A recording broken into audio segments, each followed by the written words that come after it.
Donc vous avez enregistré, c'est parfait.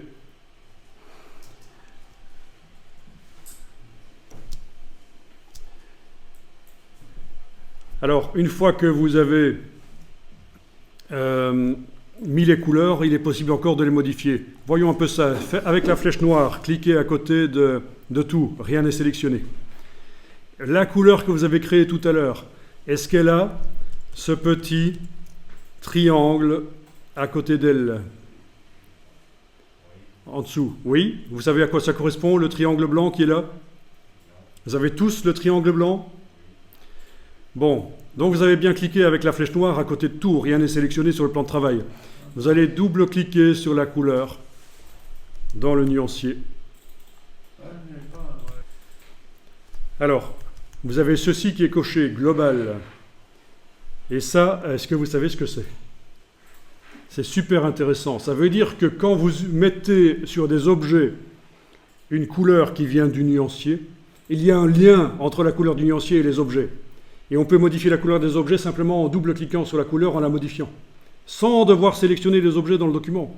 Ça fonctionne comme ça dans InDesign d'office. Dans Illustrator, ce n'est pas toujours le cas, il faut parfois le demander.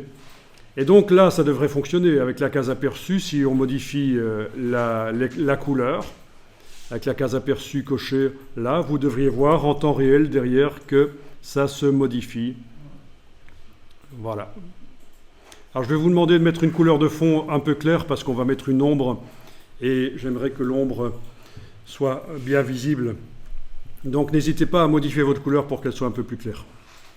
Si vous n'avez pas fait une couleur globale tout à l'heure, c'est parce que dans le nuancier, quand vous avez fait nouvelle nuance, ceci n'était pas coché.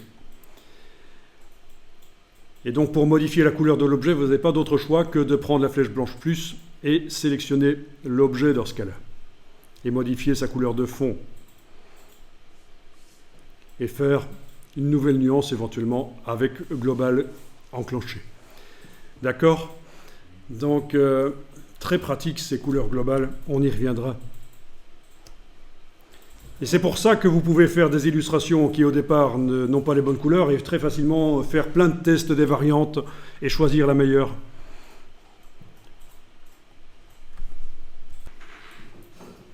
N'hésitez pas à enregistrer de temps en temps votre document.